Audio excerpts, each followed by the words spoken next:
Now that we've discussed orthonormal bases and seen how nice it can be to work with one, we're prepared for a fundamental theorem. Today, we're going to prove this theorem here, and in doing so, establish the Gram-Schmidt process. We'll discuss that process, go through an example of applying it, and that'll be it. This video has chapters, you can skip around as you please, and if you haven't already, I really recommend checking out my video on orthogonal projections in subspaces before watching this. I'll leave a link to that in the description. Now, the theorem. Every non-zero finite dimensional inner product space has an orthonormal basis. So that's a relief. An orthonormal basis is a very nice thing, and we're going to prove that for any non-zero finite dimensional inner product space, there is an orthonormal basis. The proof is going to be a step-by-step construction showing exactly how to obtain such a basis. The process that's outlined in this proof is the Gram-Schmidt process. Let's get into it. Let W be a non-zero finite dimensional subspace of an inner product space, and let this set be a basis for that subspace W. So U1 through UR are the basis vectors. We're going to show how to obtain an orthogonal basis from those basis vectors. We'll call the vectors in the orthogonal basis V1 through VR.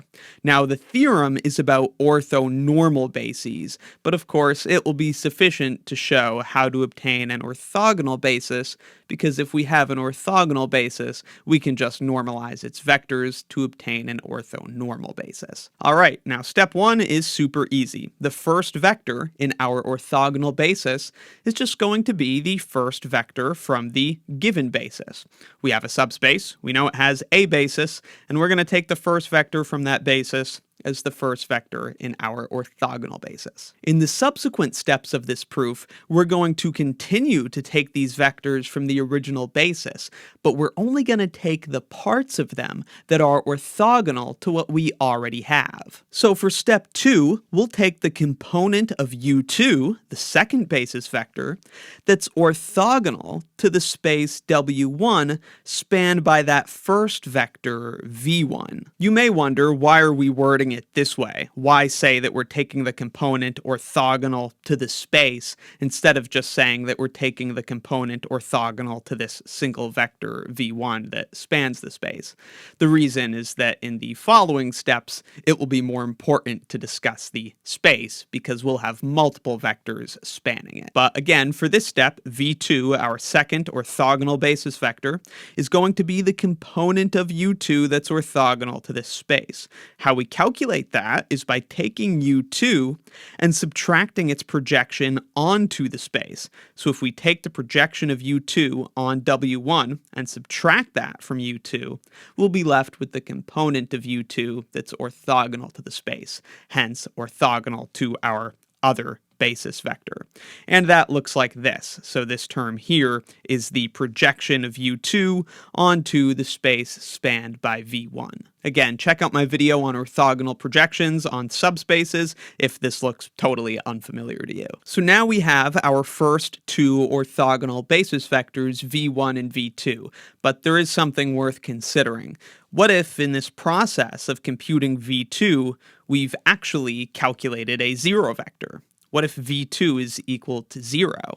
Well, based on this equation, how we constructed V2, if V2 is 0, we could add this projection to that left side, and we would have this equation, that U2 equals that projection. But V1 here, we know, is U1. So we could replace V1 with U1, and then we see why this can't be true, because we would have U2 equals some multiple of U1. That's not possible because U1 and U2 are basis vectors. They have to be linearly independent, so one can't be a multiple of the other. So we're all good there. Our second orthogonal basis vector is not a zero vector.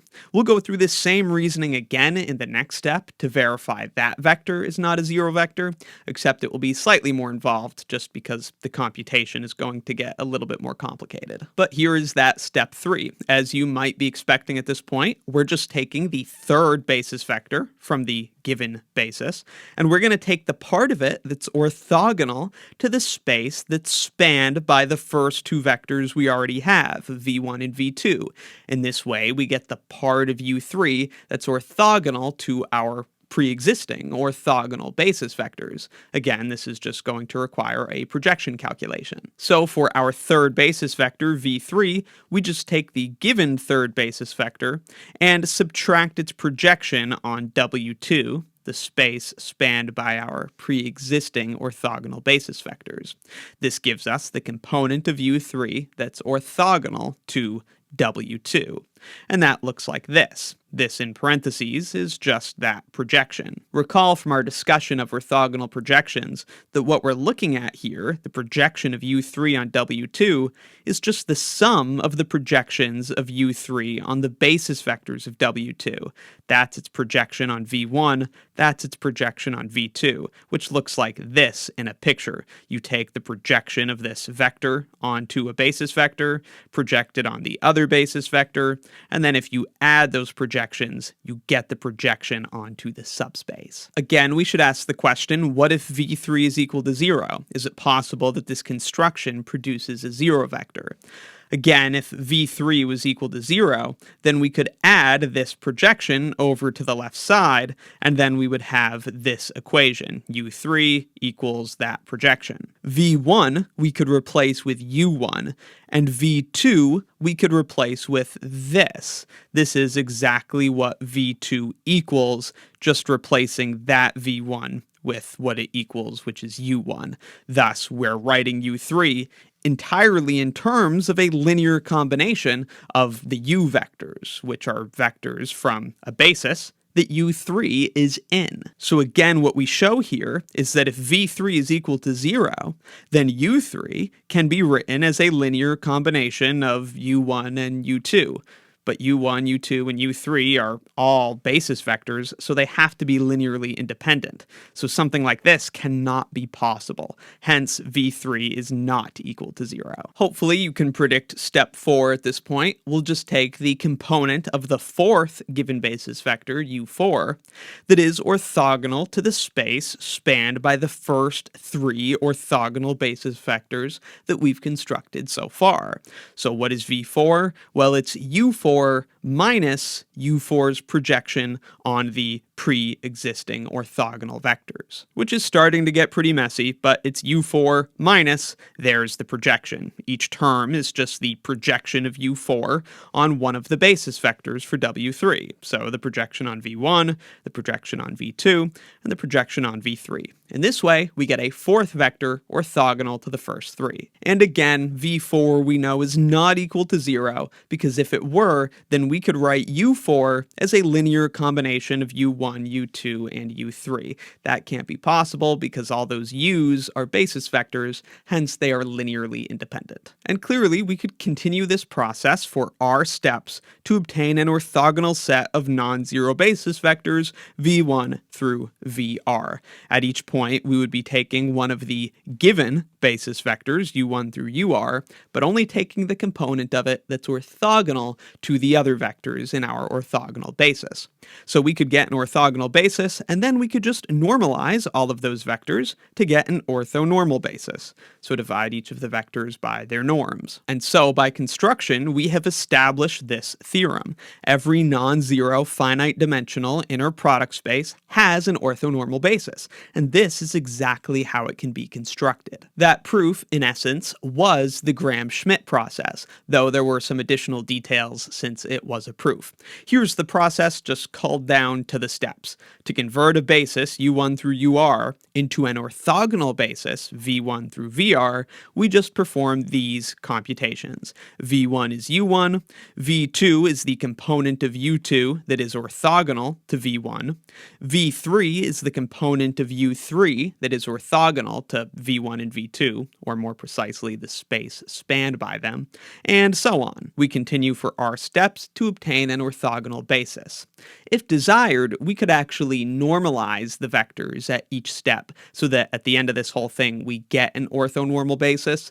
Alternatively, of course, as we said, you could just get the orthogonal basis and then normalize it to get the orthonormal basis. We're going to finish with an example of applying the Gram-Schmidt process to obtain an orthonormal basis. Let R cubed have the Euclidean inner product. We'll use the Gram-Schmidt process to transform this basis of vectors into an orthonormal basis. Notice how these vectors, u1, u2, and u3, are not orthogonal. For example, you could compute u1 dot u2 and find it equals 3, not 0. The vectors are not orthogonal. Nor are they unit vectors. For example, the norm of u1 is root 2. But even though this basis is neither orthonormal nor orthogonal, we can apply the Gram-Schmidt process to convert it into an orthonormal basis. Step 1 is easy. The first basis vector in our orthogonal basis is just going to be the original first basis vector. So v1 equals u1, which is 1, 1, 0. Now again, we could normalize this vector right now if we wanted to, but that would make the rest of our computations a little bit messier. So when doing this by hand, probably best to avoid that. Now for our vector v2, we'll just compute the component of u2 that is orthogonal to the space spanned by v1. But note I'm calling this v2 prime. That's because we're actually going to modify this vector slightly in a way that will make the rest of the computations a little bit easier. Doing this computation, u2 is 1, 2, 0. The dot product of u2 with v1 is 1 times 1, which is 1, plus 1 times 2, which is 3 once you add them together, so 3. And then the norm of v1 squared is the root of 2 squared, which is just 2.